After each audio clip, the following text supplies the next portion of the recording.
ہمارے انڈین حکومت سے مطالبات ہیں کہ سنت جرنیل سنگھ بھنڈراوالا کو غیر مشروط رہا کیا جائے، ہماری تنظیم دل خالصہ کی بغاوت کے الزام میں قید ارکان کو رہا کیا جائے اور ہمیں 5 لاکھ امریکی ڈالر دیے جائیں۔ امرتسر میں اجرت میں بلائی گئی پریس کانفرنس میں انتہا پسند سکھ گروپ دل خالصہ نے ہائی جیکنگ کی ذمہ داری قبول کی اور ان 5 افراد کا نام لیا جنہوں نے یہ کارروائی کی تھی۔ اس پریس کانفرنس میں کیے گئے 3 بڑے مطالبات یہ تھے: بھنڈراوالا اور سکھ عسکریت پسندوں کی رہائی اور بیرون ملک سیاسی پناہ حاصل کرنے کی اجازت، اور بدھ کی صبح تک 15 لاکھ ڈالر تاوان کی ادائیگی۔ دل خالصہ کے گورننگ کونسل کے رکن ہرسمرن سنگھ نے کہا کہ ہائی جیکنگ کا مقصد دنیا کی توجہ سکھوں کے مطالبات پر مرکوز کرنا تھا۔ یہ واقعہ پیش آنے سے قبل انڈیا میں کم از کم 3 وارداتیں ہو چکی تھیں، جن میں مسافر ٹرینوں کو پٹری سے اتارنے کی 2 کوششیں بھی شامل ہیں۔ لامبا لکھتے ہیں کہ دلی میں اعلیٰ سطحی بحث و تمہیس چل رہی تھی۔ خارجہ سیکرٹری نے نٹور سنگھ سے کہا کہ پاکستان کو طاقت کا استعمال کرتے ہوئے اغوا کو ختم کروانا چاہیے۔ آدھی رات کو نٹور سنگھ کی لیفٹیننٹ جنرل لودھی سے بات ہوئی تو جنرل لودھی نے انہیں بتایا کہ کمانڈو پہلے ہی طیارے کے ذریعے ایئرپورٹ پر لائے جا چکے ہیں۔ سہاسنی حیدر کے مطابق اگلی صبح جہاز پر سوار مسافروں کو ناشتہ دیا جا رہا تھا جب پاکستانی کمانڈوز حرکت میں آئے۔ ایلیٹ اسپیشل سروسز گروپ یعنی SSG سے تعلق رکھنے والے کمانڈوز نے اس قسم کے آپریشن کے لیے چند ماہ قبل اس وقت کے مغربی جرمنی میں تربیت حاصل کی تھی۔ انہوں نے جہاز کی ریکی مکمل کر رکھی تھی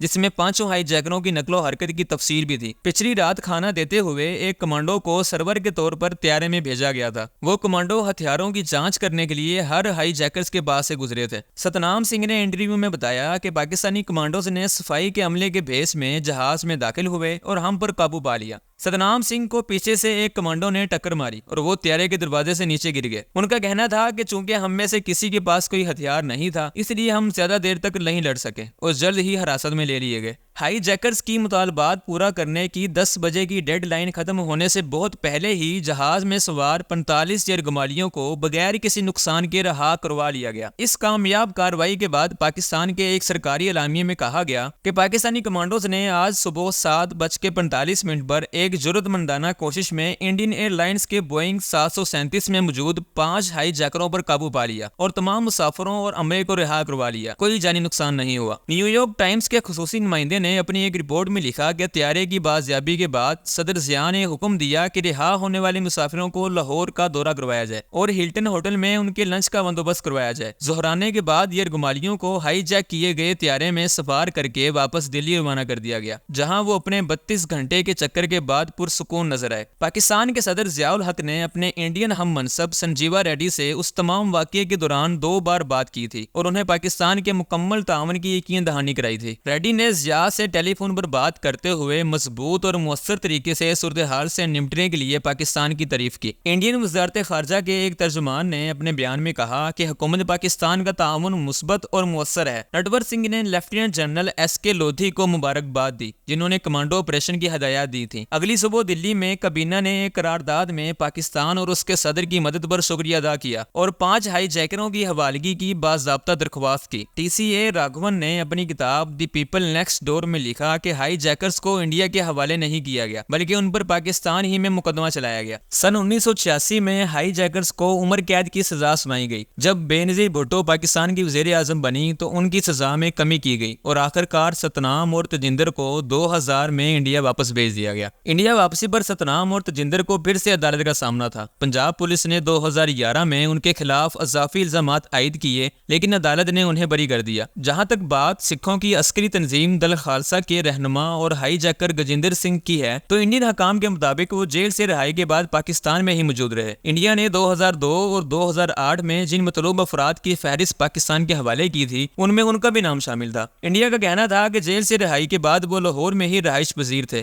تاہم پاکستان کی طرف سے اس کی تردید کی گئی تھی۔ جولائی 2024 کے دوران انڈین ذرائع ابلاغ کی خبروں میں دعویٰ کیا گیا کہ گجیندر سنگھ کی پاکستان میں دل کا دورہ پڑنے سے وفات ہو گئی ہے، جبکہ سن 1973 میں انڈین فوج سے ریٹائر ہونے والے کیپٹن جسبیر سنگھ چیمہ اور ساتھی ہائی جیکر کرن سنگھ نے سوئٹزرلینڈ میں سیاسی پناہ لے لی اور وہ خالصتان کے نظریات سے کبھی دستبردار نہیں ہوئے۔ اس سارے واقعے میں سب سے مزے کی بات یہ ہے کہ ہائی جیکرز جن دستی بموں سے طیارے کو اڑانے کی دھمکی دیتے تھے بعد میں معلوم ہوا کہ وہ اخبار میں لپٹے ہوئے امرود تھے۔